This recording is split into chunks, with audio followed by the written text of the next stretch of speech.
There are a ton of exciting new manga releases coming in the month of August, so let's go ahead and take a look at them.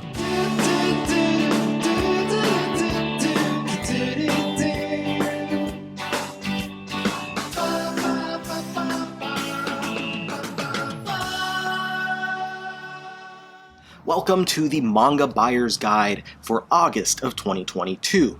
In these Buyer's Guides, I always talk about all the exciting new notable releases that are coming out every single month. By notable, I mean not, the new volume of the popular shonen series that comes out every other month or so. I'm talking about new volume ones, new single volume series, new final volumes, box sets, special editions, stuff like that, things that are notable, because the main aim of these videos is always to help viewers to find things that they may not have known about, to encourage you to try something out that you may not have tried out before. Now, we're already coming to this video, the first week of August has already passed, we're heading into the second week, but that's fine. There are 5 new release weeks, so there are a ton of new things that are coming out, and I'll be talking about the things that came out in the first week as well, just in case you might have missed something. Now, another note that I make in each of these videos is about early releases and delayed things. Things do get delayed, things do come out early every single month. It's a regular occurrence. You might find something a week or two early at your local Barnes & Noble, or find that it's available to order early on places like Right Stuf Anime, but I'm giving you the actual official street date for each of these releases, and things get delayed all the time. There are books that I'm going to be mentioning in this video that were delayed from previous months, and there are books that are going to be in this video that will likely be delayed into further months. Right now, I'm just giving you the street dates as I had them when I was making the notes for this video, so with that, let's go ahead and get right on into it. Oh, and one last thing, if you are on Twitter, follow me at OmniCollector, and if you do buy any of the new books that I mentioned in this video, specifically because I mentioned them here, something that you wouldn't have known about otherwise, tag me, tag the publisher, and mention that you saw that book in my video. I would really appreciate it. It would be awesome. It'd go a long way. Okay, so let's get into the first week of the month. On the 2nd of August, there were some really exciting new releases. First up, volume 100 of One Piece. I know I'd said not the new volume of the popular shonen series or whatever, but this is a huge milestone. There's nothing in the US that's in the 90s right now either, but there's never been an English manga to hit 100 volumes, so this is huge. And One Piece is my favorite ongoing series of all time. It has been since I started reading it back in 2003. So yeah, big celebration, big deal. 100 volumes is absolutely just a landmark, and I really wish that we could have gotten some special edition volumes for the 100th anniversary volume, because that would have been really cool. Speaking of anniversaries, Bleach also hit its 20th anniversary, and in celebration of that, Viz Media put out a 20th anniversary edition of Volume 1. It has a new cover, new spine, new back cover, and stuff like that, using some old art from the series when it was in its infancy. But the cover, the art that they do choose to use for the cover, is one of my favorite color images from early in the series, so I think it was a really awesome choice. The contents of the book are the exact same. It's no different from the regular Volume 1, but it's a nice little piece for fans of the series to get to celebrate the series, and as well, if you've never read the series before, it's a nice piece to pick up to get started on your Bleach journey, especially as we're heading into seeing the 1,000-Year Blood War arc finally animated. Next up, we have Devil Ecstasy Volume 2. This is kind of an erotica series, but it is also by Shuzo Oshimi, and it's the final volume of this, the English release of this early work by Shuzo Oshimi. Oshimi, of course, is known for stuff like Flowers of Evil and Blood on the Tracks, and this is a much earlier work of his. Like I said, this is the final volume, so it's only collected across 2 volumes in the US. If you're a fan of Oshimi, you might want to pick this one up, but if you're not really a fan of erotica type stuff, then you might want to pass on this one, because it might not be up your alley. It's pretty ecchi, basically. Moving on, then we have The Beginning After the End. This one is I believe it's a web comic or a webtoon series. I don't know how to specifically differentiate between them, but I do believe it is collecting the first part of a webcomic. It is about a king who is reincarnated into the body of a young boy named Arthur. He decides to use this as an opportunity to live his life to the fullest, but it seems that the world he's been brought into might be hiding a pretty sinister threat. Next up in the first week we had Canis Dear Hatter Volume 1. This is a follow-up to Canis Dear Mr. Rain, and there is another Canis series that follows this one. Actually, I didn't know until I was looking into it this time, but Canis the Speaker comes afterwards. So Canis Dear Hatter will be 2 total volumes. I don't know when the second volume is scheduled to come out, but it is about a hat maker who is pulled into an international crime drama after finding a young man asleep in the rain. It is a BL series, so if you're interested in either BL or crime dramas or just series that have really beautiful looking artwork, which this one does, then Canis Dear Hatter might be for you. But just remember to pick up Dear Mr. Rain first. Then we have The Otherworld's books Depend on the Bean Counter, which is also a carryover from a previous month that was delayed. This is another BL series. It's also an isekai, so if you enjoy isekai titles, this one might be for you. Basically, in this one, an average office worker gets stuck in a fantasy world and decides to just keep doing his job, but then he winds up meeting the captain of the knights named Aresh and finds that he might be interested in more than just being a normal bean counter. So, sounds pretty fun. Okay, so now moving into the second week, on the 9th, we have a whole host of new series that are looking really exciting. First up, the first volume of The Iceblade Sorcerer Shall Rule the World. This one's actually based off of a light novel series, and it follows a talentless commoner, which I feel like there's a couple series that have like the talentless commoner trope in this month. He's surrounded by the children of noble families as they attend the Arnold Academy of Magic. He meets a bunch of different students there. He befriends a bunch of people that wind up forming this little crew. But the question is still being asked, how did this commoner that has no talents in magic himself wind up getting to enroll in the academy to begin with? So it sounds pretty fun. Next up we have The Weakest Contestant of All Space and Time Volume 2, which is the final volume of this series from Seven Seas. I enjoyed the first one pretty well. It had fun artwork. It was a kind of cool concept where basically aliens have come and abducted the weakest beings from each planet and are having them face off against each other to see what is the absolute weakest being in all of space and time. But the main character basically gathers a group of like 4 different creatures, and they escape. It's 4 or 5, I don't remember how many, and they escape, and they're just trying to get away from this weird backwards tournament. So the second volume is going to wrap that up, so it's a nice short series, and I'm curious to see how it goes. Next up we have a spicy series. This comes from the Steamship imprint over at Seven Seas, that is Game Between the Suits. I have heard good things about this one from those who read a lot of steamy series, the type of stuff that you'd get from the Steamship imprint. So if you are into something that's a little more spicy, then this might be for you. Basically, a woman who is married to her career meets a new hire at her firm who's a bit of a playboy, and they start up a purely physical relationship, and they decide that they will just be friends with benefits, if you will, until they find a romantic partner. Now, as they go forward, though, maybe some feelings get kindled, maybe they allow it to be something more than just physical. Would they allow it to be something more than physical? You'll have to read the series to find out. I think it's only 5 or 6 volumes, so it's not a super long series either. Next up, another one from Seven Seas is Kimono Jihen, and this one is an action shonen title that was published in, or is being published in, the Jump Square magazine since 2016. It also did have a season of anime somewhat recently. This one I've been really excited about. I enjoy the art style specifically, but the story sounds fun as well. We follow an occult detective who is summoned to solve a mystery involving dying livestock, and when he comes to this village, he finds a boy who's been exiled because the people refer to him as Dorotabo, which is a yokai. So yeah, I enjoy kind of supernatural stuff. I enjoy series with yokai and whatnot, and so this is one that I've really been looking forward to since it was first announced, even before then, because my friend Gio, that I do my live streams every Thursday with on the Omnibus Collectors Network, my other channel, quick plug for that, who has his own channel, A Week in Geekdom. He's really into yokai stuff, and he recommended that one a while ago and was like, praying that it would get licensed in English physically, and it did. So here we go. Next up, another one that I'm really excited about is Tales of the Kingdom.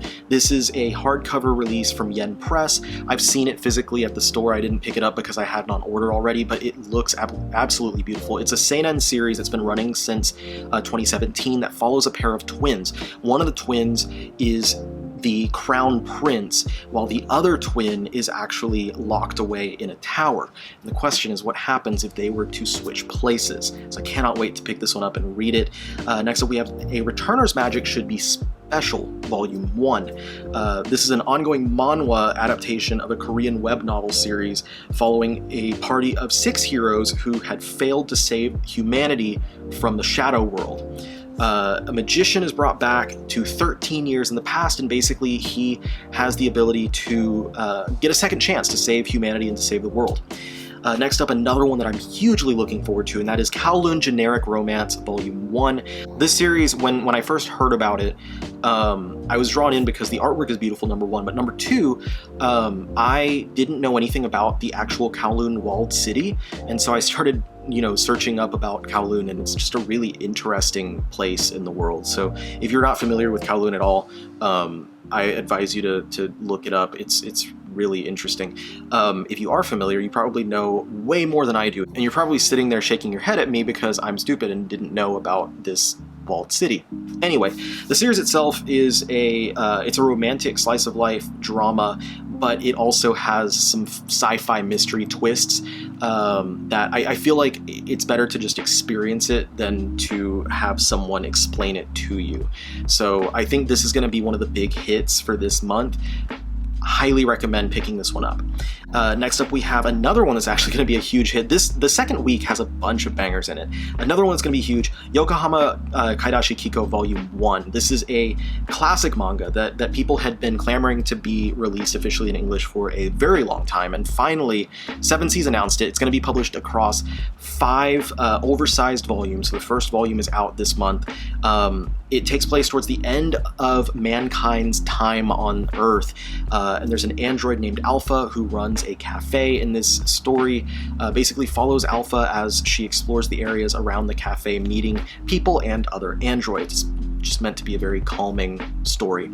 Next up, we have World End Solte, which is interesting to me because it comes from the same creator as series like Lucifer and the Biscuit Hammer and Spirit Circle. So if you've read either of those, you might wind up being interested in this one. This was also delayed from last month, so I've talked about it already, but basically it's a post-apocalyptic world where pollution is everywhere that has a weird effect on space and time. Our main character, Solte, is her parents were trying to clean up the pollution, but they were killed, and now she's kind of taking up after them in their footsteps, except instead of trying to clean up the pollution, she wants to go into the pollution and find out what's on the other side. So I'm really interested in seeing this series and how it is and what it's about and all that stuff. Next up, another delayed one, The Tunnel to Summer, The Exit of Goodbye's Ultramarine. That is a mouthful of a title. It's not the longest one, I will tell you that we have on this month's video. This one was delayed from last month. Like I said, the story is based on a novel that follows Kaoru and Anzu as they explore a mysterious tunnel that may have the power to grant one their greatest desires. And then another one that was delayed, Sakurai-san Wants to Be Noticed.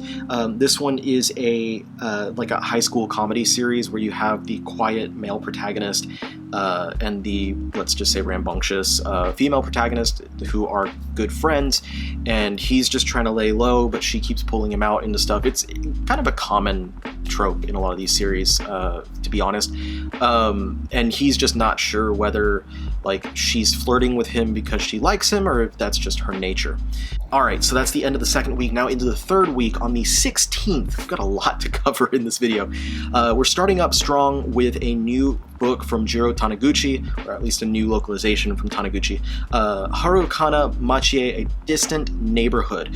This is interesting because most of Taniguchi's work, or what he's done the art with, is pretty grounded material, but this one has kind of a fantastical element to it.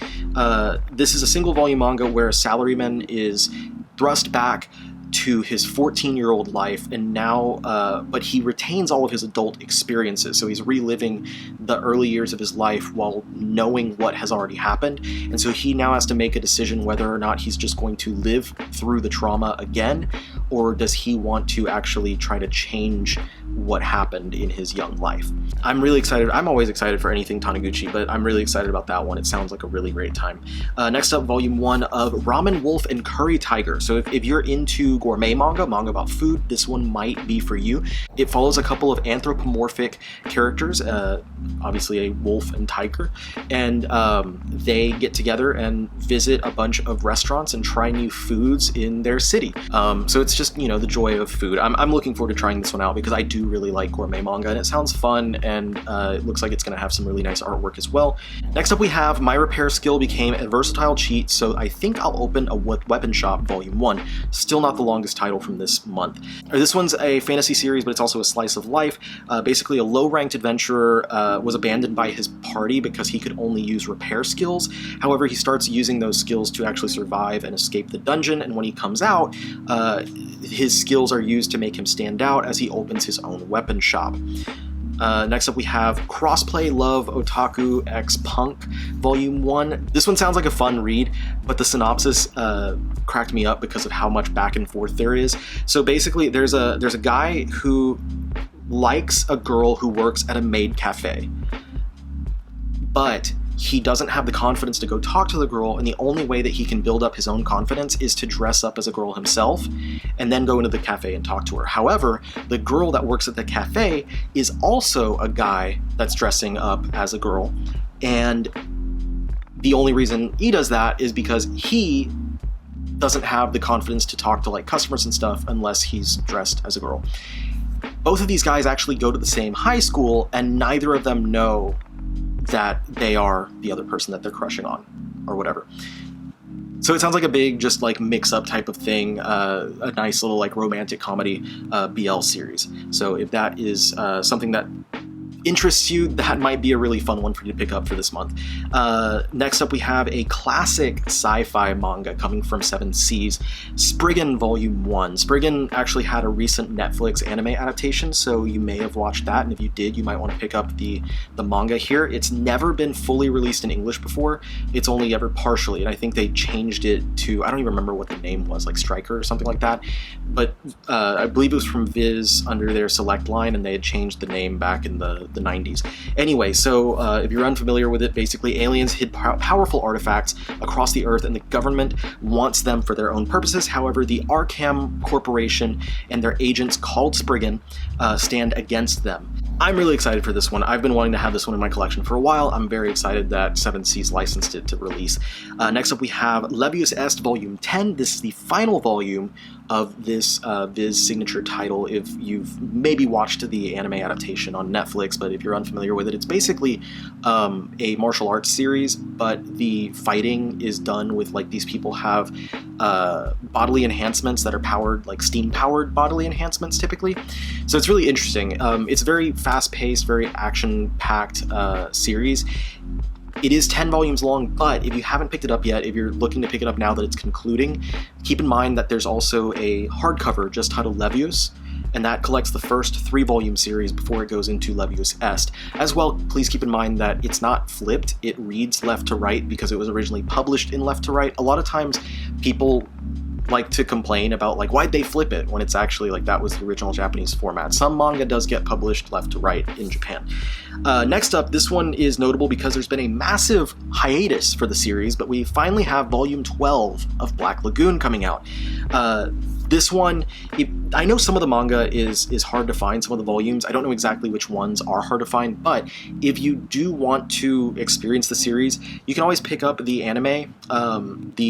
The season of the anime that's out there, I believe, covers the first like 9 or 10 volumes, and then you can go from there and pick up the more recent volumes, because I think the recent ones should be pretty easy to find. At least volume 12 would be. So yeah. Very, very awesome to finally see Black Lagoon coming back after such a long break.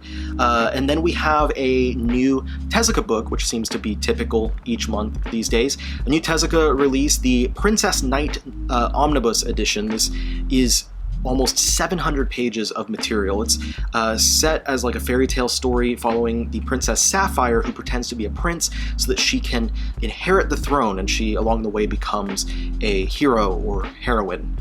So I'm really excited about this one to get released. I'm always excited about all these new, not just Tezuka releases, but like single volume releases. I love single volume manga. It's so fun to get a story that's done in a single collection, even though this is a huge 700 page collection. Let's see, next up we have Chained Soldier Volume 1, and I'm well aware there's controversy about Yen Press changing the name to this series, but what are you going to do? Okay, so Chained Soldier Volume 1 was a Jump Plus series that came from the creator of Akame ga Kill. Basically, the premise, you have girls who eat peaches from demon cities to gain unique abilities. There's a high school boy who gets lost at the entrance to one of the demon cities and is ordered by the leader of the Magical Defense Corps to become her slave. Yen Press has gone on record to say that this is a very fan service heavy release, so if you are a fan of fan service, if that's your thing, then this will probably be one that you want to pick up. Next up, one that I'm super excited for this month is Rooster Fighter Volume 1. When this series first got licensed by Viz, I think that was the first time I'd ever heard of it, and I was like, I don't need to know anything else. There is a rooster fighting like yokai and various monsters. This series was literally made for me. Like, absolutely made for me. Also, if you're intrigued by this and you enjoy it, I also recommend checking out the comic Chew, because there's a character in Chew called Poyo, and Poyo is like a demon chicken that, like, I'm not going to say anything else, but it's a demon chicken, and this reminded me a lot of Poyo. Finally, for the third week, right? Third week? Yeah. Third week is the Summertime Rendering Volumes 4, 5, and 6 paperbacks. The second box set containing those 3 volumes should also be available at Barnes & Noble locations. I said in my last video, I said Barnes & Nobles because I was saying it like plural, and someone in the comments called me out saying, it's Barnes & Noble, not Barnes & Nobles. Like, yeah, I was saying it plural. So this time I'll say Barnes & Noble locations so that y'all don't jump down my throat about semantics of how to say different words. The second box set should be available at Barnes & Noble locations this month as well. And the big question on everyone's mind is what's happening with the hardcovers. If you haven't seen yet, there has been some news from Udon about what happened. Essentially reprints, and they had to send it back to print, but then there were further issues with the prints of the first 3 volumes, so they're sending it back to another print, and because of the paper shortages and supply chain issues, it's taking much longer than they would have liked, and right now they're estimating that those will be available in December. The hardcovers for volumes 4, 5, and 6 are ready to go and correctly printed. It's just 1, 2, and 3 need to be redone. So at this point, if you're waiting for the hardcovers, it is probably going to be at the end of the year, if not early next year. I'm fine with waiting for them myself, but I know some people might be impatient and want to jump on the paperbacks instead.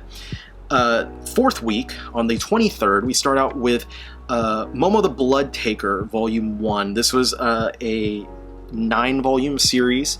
It's a psychological vampire drama that follows a detective who's out for revenge for his lover who was killed 10 years prior, and he's trying to pursue the man with 2 faces who seems to be killing people and draining their blood.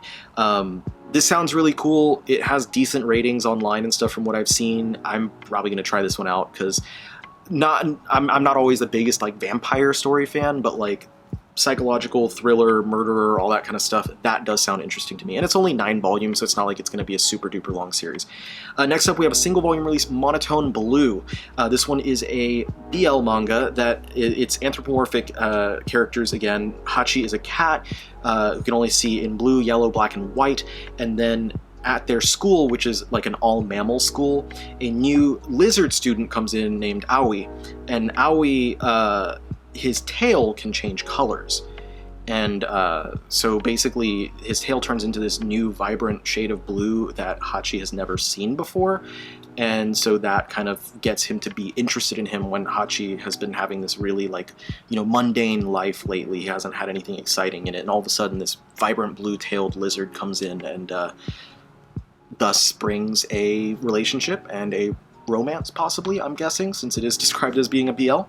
That one sounds pretty good, and the artwork looks beautiful. It looks absolutely stunning, the artwork on the cover. I'm guessing that it has some colors added in instead of just being black and white, but don't quote me on that. That's just my assumption.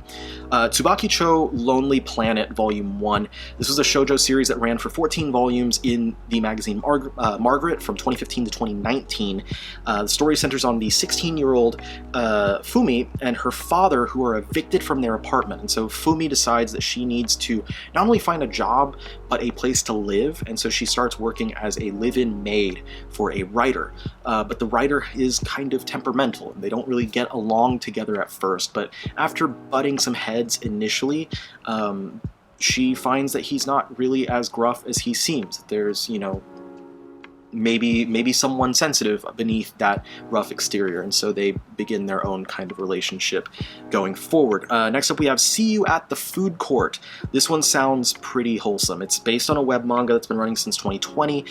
There's a mysterious honor student who keeps to herself and an intimidating gyaru, or gal, who happen to be an unexpected pair of friends despite having nothing in common on the surface, and they meet up at the food court, and that's the place where they feel like they can actually be themselves. So it sounds like a wholesome series about a couple friends, and I might pick up that volume to check it out. I don't know, it wasn't labeled as a volume 1, but online I couldn't find whether that series is actually concluded or not, so someone in the comments will have to inform me if you are aware.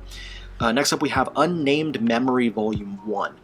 Cursed to be childless, the crown prince of Pharsis named Oscar seeks out the great witch named Tinashe to break that curse and request that she becomes his bride. Now, the legend is that anyone who climbs Tinashe's tower successfully will be able to marry her, that she'll automatically take their hand in marriage. But when Oscar gets to the top of the tower and asks for her hand in marriage, she declines.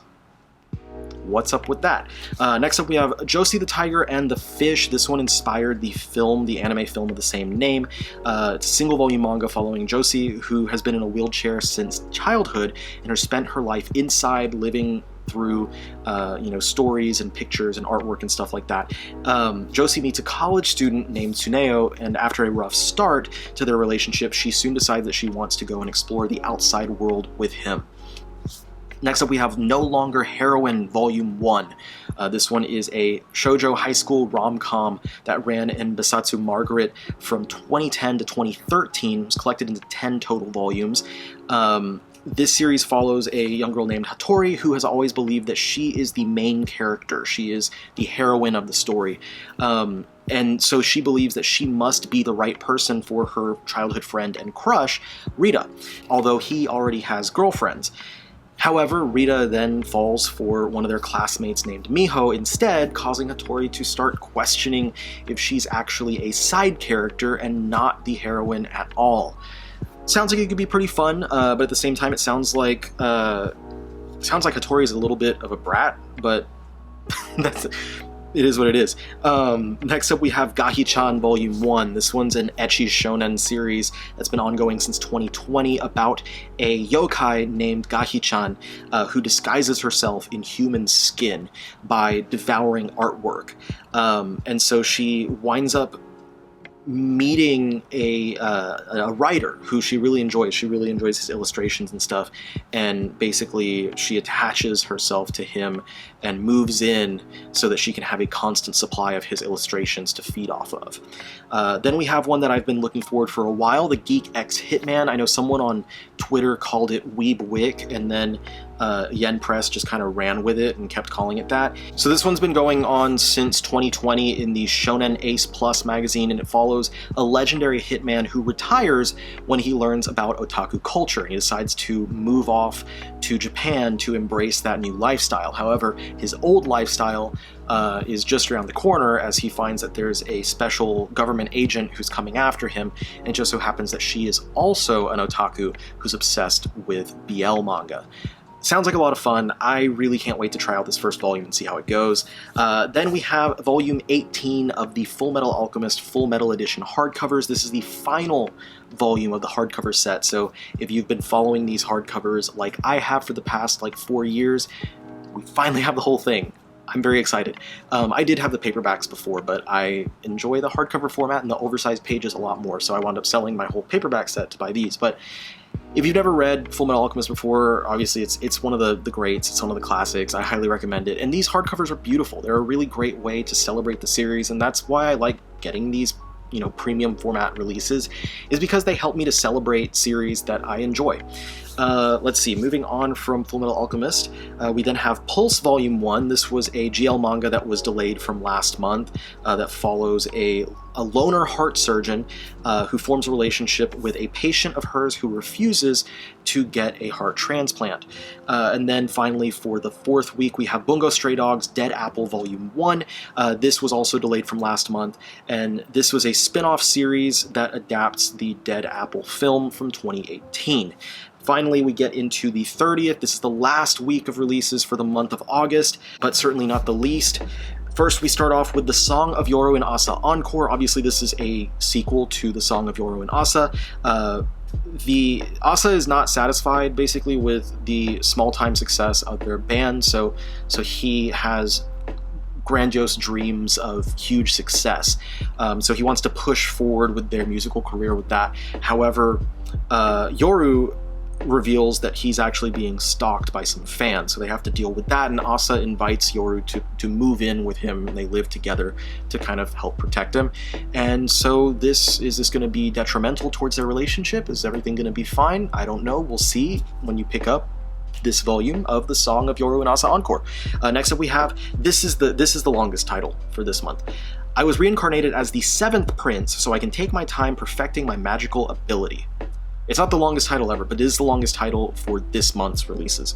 The series is another reincarnation one that follows a commoner who dies, and so there's the commoner thing again.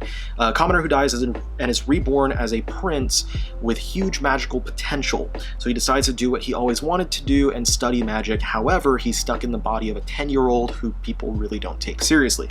Moving on, we get the Miss Kobayashi's Dragon Maid in Color Chromatic Edition.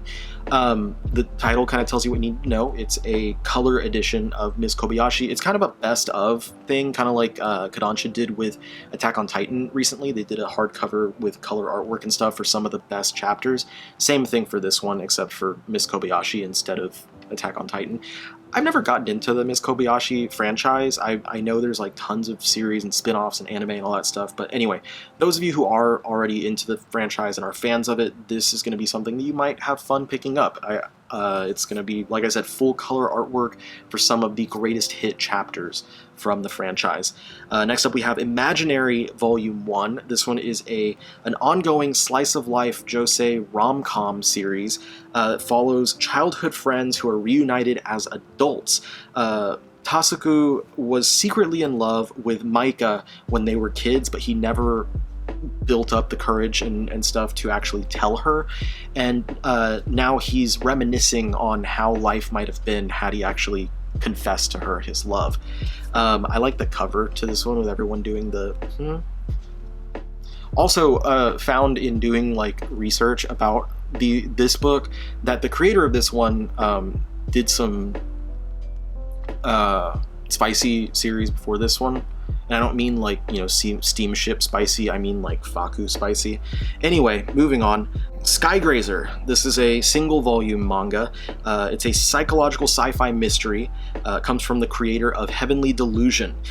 Story follows a group of strange people who all live in the same building with all kinds of strange things going on, and there's been a series of murders. And now 2 siblings may hold the key to solving the mystery and finding the truths of this weird building that they all live in. That one sounds like a lot of fun. Again, single volume manga, I'm typically really into that kind of thing, and the premise sounds like a lot of fun. Then we have Magya Record, Quella Magi Madoka Magica, Another Story Volume 1. I am completely unfamiliar with anything past the original I can't even say the word. Madoka Magica? I'm familiar with nothing past the original series. I watched the original series, I was like, that was cool, and that was enough for me. And I never followed any of the spin-offs, any of the sequels, any of the tie-ins, whatever. And so anytime I see a new one come up, I'm completely lost. I have no idea what the heck it is. But I looked into it because I got to talk about it here.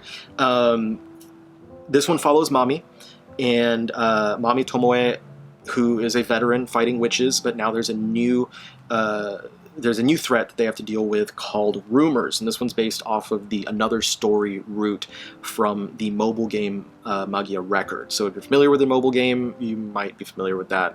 Again, I'm not familiar with anything past the original series. But in the comments, let me know, like, is it worth going further than that original? I'm assuming that some of it's got to be worth it if there's a whole franchise built around it, but I don't know. Y'all are going to have to let me know, because I did enjoy the original one. I thought it was great. All right, moving on. SHWD Volume 1 from 7 Seas, the Special Hazardous Waste Disposal Unit. They're responsible for cleaning up biological weapons that were left after the Great War. We have Koga, who is a new recruit being mentored by Sawada, and Koga is like, you can see on the cover, like, she is hugely intimidating, just muscle-bound person, while Sawada is smaller, but apparently her psyche complements the muscles that Koga has, and so they are, they work well together on this job. But I believe that it's also, there's a romance that gets kindled between the two ladies. So this one sounds fantastic. I cannot wait to try this one out. I'd never heard of this one before, but the cover art looks great, the description sounds great. I'm all here for it. And we end the month on Cells at Work Black Volume 8. This is the final volume, I believe, I'm pretty sure, the final volume of the mature spin-off to the original Cells at Work series. Personally, and I've said this before on my channel, I enjoy Black better than the original, not because it has, any sort of fan servicey content, but because I just find it's more, there's greater stakes in Black, because they're actually like within a body that doesn't take care of itself. So it seems like it's more under threat of actually like permanent damage being done to this body, and there's like constantly things happening to this body throughout the series, and it just makes it more entertaining to me. It's also in that way a little more funny because it's taken so seriously, whereas the first one is very much like kind of trying to be educational while also having a shonen action lean to it. Anyway, I really enjoy Cells at Work Black, but I didn't pick up the other like spin-offs like Cells at Work Baby. I was like, Black is enough for me. I'm done there. So that's it for the month. That is everything. I'm going to run through and mention stuff that I'm excited, like the new stuff that I'm excited to try out. Let's see, from the first week, I did get the One Piece and the Bleach Anniversary Edition for fun. I did get the second volume of Devil Ecstasy. From the second week, Weakest Contestant, All Space and Time. I'll probably get Game Between the Suits. I'm trying some different things lately. Definitely Kimono Jihen, Tales of the Kingdom, Kowloon Generic Romance. Those are all super. Yokohama Kaidashi Kiko, those are all really high on my like excitement chart for this month. World End Solte as well. The second week is just fire. World End Solte, I was really excited to be able to get that one. Harukana Machie, A Distant Neighborhood, the new one from Jiro Taniguchi. Absolutely excited to pick that one up. Hopefully it doesn't get delayed like the Solitary Gourmet did, because I think that one got pushed back all the way towards the end of the year. Ramen Wolf and Curry Tiger, speaking of gourmet, I'm going to be getting that one. Spriggan, absolutely. Levius S I've been following since it first started, so I'm going to be getting that one, and Black Lagoon also from the signature line. Definitely getting Princess Knight, the new edition, 700 pages, and it's in my name, Omnibus. I got to pick up the Omnibus, right? Chained Soldier, I'll see how that one goes. I'll pick up the first volume. It looks kind of entertaining. I looked up, like, the action seems kind of fun, so we'll see how it goes. At least give it a try, right? Rooster Fighter, absolutely excited about that one. Summertime Rendering, I mentioned that I'm going to be waiting for the hardcovers to be ready later this year, and that gives me time to like clear off my reading list and get those, later on when I don't have so much on the schedule. From the 23rd, Momo the Blood Taker, maybe Monotone Blue. I haven't heard anyone talk about it, but if people start saying it's good, I might try that one out, especially since it's only a single volume, as far as I could see. See You tomorrow at the Food Court. I might try that one out as well, because it seems really wholesome and fun. Josie Tiger and the Fish, another single volume one, so definitely wanting to try that one out. No Longer Heroine sounds like it could be fun. I might try out the first volume just to give it a go, but like honestly, I feel like the main character might annoy me and I might not want to keep going. Geek X Hitman, absolutely, sounds like a ton of fun. I'm already getting Full Metal Alchemist. Imaginary Volume 1, I'm going to pick that one up. Skygrazer, definitely. And SHWD, absolutely going to try that one out as well. And I'm getting Sales at Work Black, the final volume. So that's everything that I mentioned that I'm definitely going to be picking up or that I'm going to be trying out. Let me know in the comments down below what you are excited about, what you are looking forward to picking up. What did I mention on this list that you are now excited about that you might have not known about before? I'm always interested to find out what I was able to help you to discover, you being, the audience in this video. So thank you so much for spending time with me on this one. I appreciate each and every one of you for hanging out with me here and spending the time to watch this video. I hope that it was informative. I hope that this is helpful in helping you to plan out your buying for the month of August, and I'll be back with another one of these videos in September. And I will, for those of you who are wondering about lack of videos and content on here, I'm wrapping some stuff up, and then I should be able to head back into regular content creation within the next couple of weeks. So fingers crossed, but I will start getting into that stuff soon. Thank you so much for your patience. I really appreciate it. And if you're watching this and you haven't yet subscribed to my channel, go ahead and do so. Hit the thumbs up, like the video, hit subscribe, hit the bell so you're notified for all the new videos I put out. And thank you again. I'll see y'all on the next one. Peace out.